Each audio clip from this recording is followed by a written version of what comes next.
Welcome to the Elizian Aeon, a higher perspective. I'm Liz James, and in this episode I'll be talking about how creative expression can help us connect to the Oversoul and the inner psyche. Journaling, art as therapy, is well known in the psychology and rehabilitation therapy areas. It's renowned throughout history. If we look at Plato, the great thinkers from the past, one thing they have in common is self-reflection and reflection on the philosophy of life and how we fit into it. Introspection helps us to ground into the physical reality we exist within and help focus our intentions, see our place in the world better, and live more presently with coherence in the moment. Historical giants like Plato and Marcus Aurelius used structured self-reflection to build resilience and mental clarity. Introspection anchors the human mind into physical reality, turning chaos into present moment coherence. Translating internal pain into words or visual art reduces the mental load on the brain, effectively serving as a form of emotional externalization.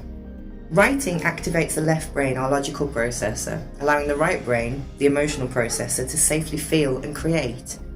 Repetitive creative moments like sketching or fluid writing lower cortisol levels and triggers calm states, helping the nervous system to regulate. Expressive therapies bypass verbal blockages, letting individuals process deep trauma the words cannot reach. And none of this requires external guidance, paid courses, or therapists to begin. It's something that most creators became aware of early in life, simply by self-discovery. And you can do it too. Great minds across centuries used introspection, not as a luxury, but as a survival tool. Plato emphasized that the unexamined life is not worth living, viewing self-awareness as ultimate truth. Marcus Aurelius wrote meditations as a private journal to steady his mind against political and social chaos. Thinkers used personal essays to map human nature, tying self-knowledge directly to societal freedom. True personal autonomy requires knowing your own mind, as we covered in episode 1. Knowing your core values means you no longer react blindly to external stressors. Self-awareness shifts focus from what your life lacks to the abundance already present and helps practice gratitude. Introspection acts as a natural, internal compass, ensuring choices align with your true identity and begin a pathway to living with purpose. And songwriting acts as a rapid psychological tool, forcing the clouded subconscious distress into a highly structured 3-minute framework.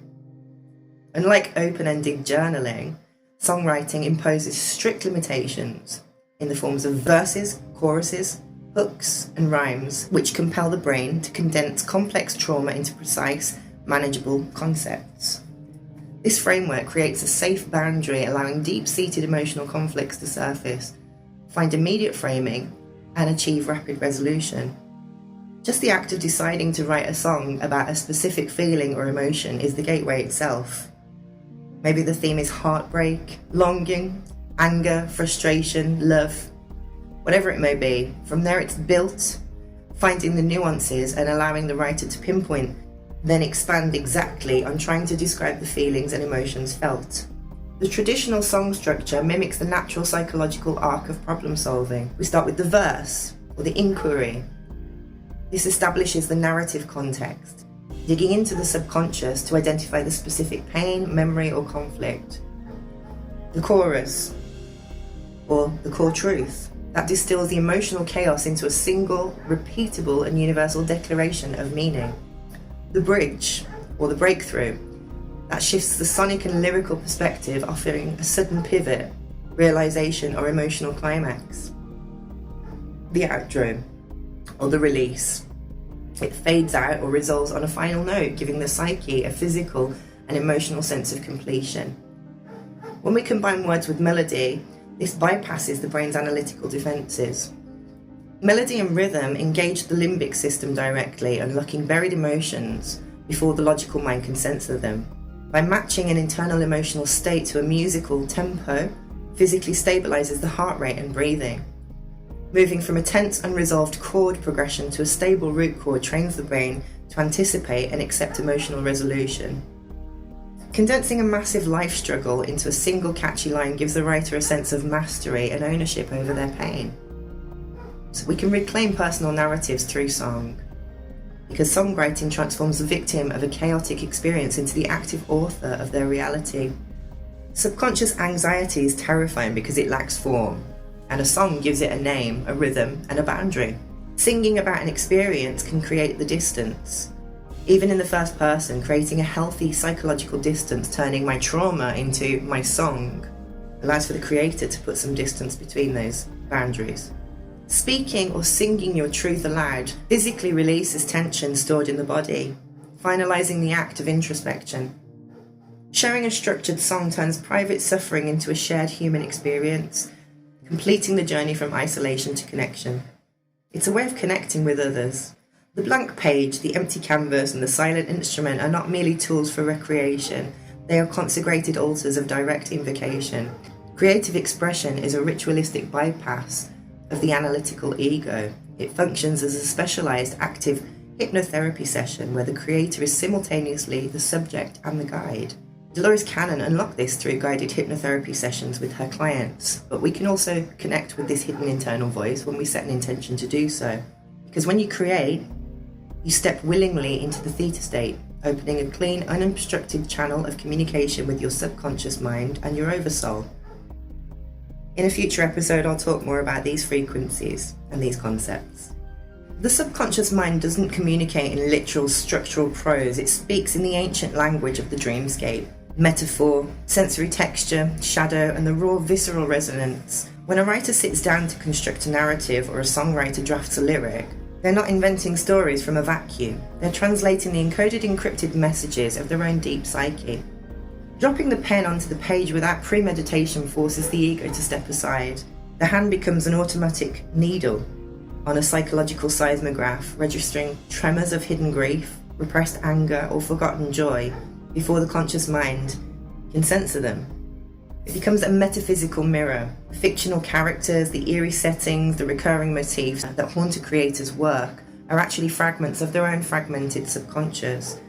Writing about a character trapped in a labyrinth is the subconscious declaring, "This is how I feel right now." The physical tensions held in the body, the jaw clenching, the racing pulse, it all flows outward through the fingertips and onto the canvas. Creative writing acts as a release valve, letting the subconscious speak in somatic truth through the safe vessel of art. If the subconscious is the vast sea of your hidden memories and emotions, then the oversoul is the lighthouse that views the entire ocean at once. The oversoul, or higher self, holds the timeless blueprint of your identity, your purpose, and your ultimate sovereignty. Creative writing is one of the few human actions capable of generating the exact vibrational frequency needed to match this higher intelligence. When a creator enters the flow state, time dissolves, self-consciousness vanishes, and the art seems to write itself. This is not a biological accident, it's the alignment of the human vehicle with the frequency of the oversoul. You cease to be the author and become the instrument. Have you ever written a line of poetry, a lyric, or a piece of dialogue that felt too wise, too elegant, too profound to have come from your ordinary daily intellect? That's the direct communication from the oversoul. It's the timeless self feeding the localized self the exact medicine, wisdom, or perspective it needs to heal. When you channel the oversoul through creative writing, you gain the power to rewrite your reality. You can look at a devastating life event and frame it through a cosmic lens. You can become the observer. The oversoul uses your creative voice to say, "This was not your destruction, this was your initiation." When the subconscious and the oversoul meet on the battlefield of the creative page, the guesswork of human existence disappears. The subconscious brings the raw, unpolished truth of where you are hurting, and the oversoul provides the infinite, calm perspective of who you truly are.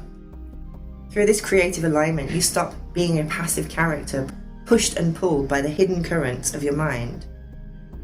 You step into the role of master author, taking back your absolute sovereignty, living with precise purpose, and turning your deepest suffering into breathtaking, coherent works of art. When we know who we are, how we think and feel about everything, the guesswork is taken away. We become more abundant in gratitude. We live more peacefully with purpose and joyfully, because it's no longer about being pushed and pulled without knowing the purpose, and it helps us to take back our sovereignty. I hope this helps.